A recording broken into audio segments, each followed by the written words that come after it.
I worked the night shift at Weaver's Market. Small town, low traffic, lots of silence. My job's pretty straightforward. Sweep the aisles, check expiration dates, restock shelves, and keep the lights on. The only weird thing? The freezer. On my first shift, the manager, this stiff old guy named Clay, gave me a key ring, a list of do's and don'ts, and a warning. No matter what you hear, don't open the walk-in freezer after 3:12 a.m. I laughed, thinking he was messing with the new guy. He didn't smile, just stared at me and said, "We don't joke about the freezer." The thing is, it does knock. Every single night, 4 times, always at exactly 3:12 a.m. At first I thought maybe it was a pressure thing, like ice expanding or pipes settling. But the knocks aren't random. They're deliberate, timed, 4 seconds apart. Knock, knock, knock, knock. Then nothing. One night, around 3 a.m., I got curious. I stood close to the freezer door, pretending to clean the floor. I watched the second hand on my watch tick closer. 3:11, 3:12, and then knock, right in front of me. I held my breath and stared at the metal door. It was ice cold, not just from the temperature, something deeper. I reached out. My fingers brushed the handle.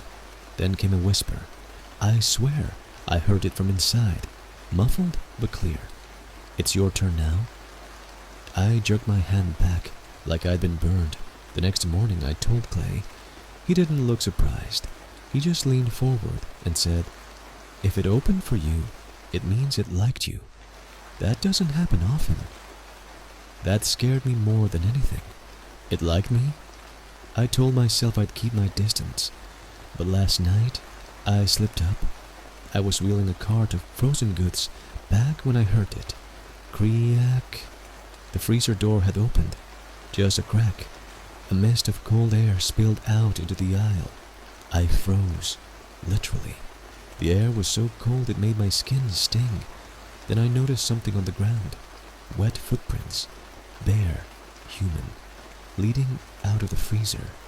I backed away slowly, heart racing, when I saw something else. More prints, leading in, but the ones coming out, they were different, heavier, like whatever came out wasn't the same as what went in. I slammed the door and bolted to the security office, pulled up the footage.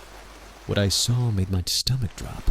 At exactly 3:12 a.m., I watched myself standing outside the freezer, but I never opened it. The door opened by itself, and something stepped out. It looked like me. Same clothes, same height, but it didn't move like me. It walked up the aisle, past the camera, and right out of frame. Then, a minute later, I walked off in the other direction, unaware it had happened. I don't know what that thing was, or where it went. But when I looked in the mirror this morning, I felt off, like my reflection was just a second too slow. And when I clocked into work tonight, Clay didn't greet me. He just watched me from across the store, like he was waiting to see if I was still me. I started seeing her about 2 weeks into my shift at Holloway Market, the late-night girl. She always appears between 2:30 and 3 a.m.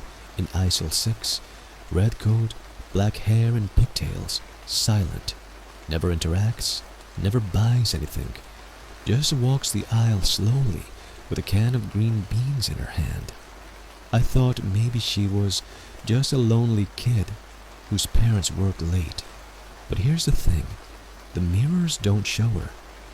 We have those round convex mirrors on every corner of the ceiling, right? For blind spots and shoplifting. I noticed it by accident while restocking once. She was walking right past me in the aisle, but when I glanced up at the mirror, the aisle was empty. No reflection of her, just me. I even tested it. I waved, looked up, saw myself waving to no one. I thought I was just overtired, maybe seeing things, but it kept happening. So I checked the security footage. It showed me standing in aisle 6 as expected. But then I saw her walk behind me and just stop. Not like she was browsing, like she was watching me, staring. She was about 4 feet away. I never turned around in the footage. I had no idea she was there. Then she smiled. I paused the video. Her face looked off, almost stitched together, like a porcelain doll whose eyes didn't match. Too wide, too glossy. When I showed the footage to my manager, he didn't even blink. Just closed the laptop and said, "Don't follow her, especially not if she heads to the back room." Naturally, the next night, she did. Around 2:55 a.m., I watched from behind the front counter as she turned the corner, walked past the milk section, and into the stockroom. I stood there, debating. Curiosity beat fear. I followed her in. The stockroom was dark, but not silent. There was this wet scraping sound, like bare feet sliding across the concrete. I turned on my phone flashlight and slowly stepped forward. Empty. I turned back toward the door and stopped. There she was, standing behind me, holding the can. Only now the label was blank, just gray paper. She looked up at me and smiled again. "You didn't listen." The lights went out. I don't remember getting back to the front. I just remember blinking, and suddenly I was back behind the register. The time was 3:03 a.m. I checked the cameras. There was no footage of me following her, just static from 2:56 to 3:02. Now, every time I look at those ceiling mirrors, I don't see her anymore. I don't see me either. It started small, a weird number showing up on receipts. Customers began asking questions like, "What's item 3027?" or "Did you charge me for something extra?" I looked through the inventory database. No listing for 3027. Nothing even close. We ran a price check. It didn't show up in the system, but every receipt, even if you bought 1 bottle of water, had Lava 3027 listed at the bottom. No name, just item number 327. 0.2. The weirdest part? People started claiming they'd received something extra in their bags. One lady came back in a panic, holding a tiny black box. Inside was a clump of hair tied with red thread. She swore it wasn't hers. A guy said he found a Polaroid of his backyard. It taken at night. Lights off, no flash. Every customer who received something like that had about 3027 on the receipt. I brought it up to the store manager, and he told me the POS system is just glitching. But then I found an old employee forum thread on the store's internal system, dated back in 2014. Stop scanning anything past 2:27 a.m. The register adds 3027 if it's powered on after that. If it shows up more than 3 times on a shift, unplug the register immediately and lock the loading dock. I looked up my past shifts. I'd worked overnight for 6 nights in a row, and 3827 had appeared every single time, sometimes more than once. That night, I watched the register closely. At exactly 2:27 a.m., the screen flickered. A soft static filled the speaker, even though the speakers were off.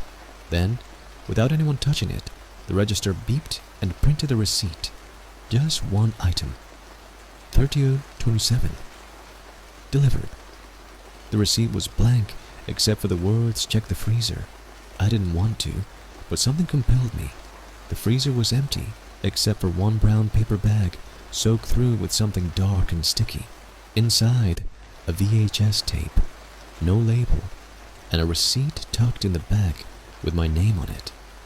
I don't own a VHS player, but I ordered one, and every night since, I've received a new blank receipt.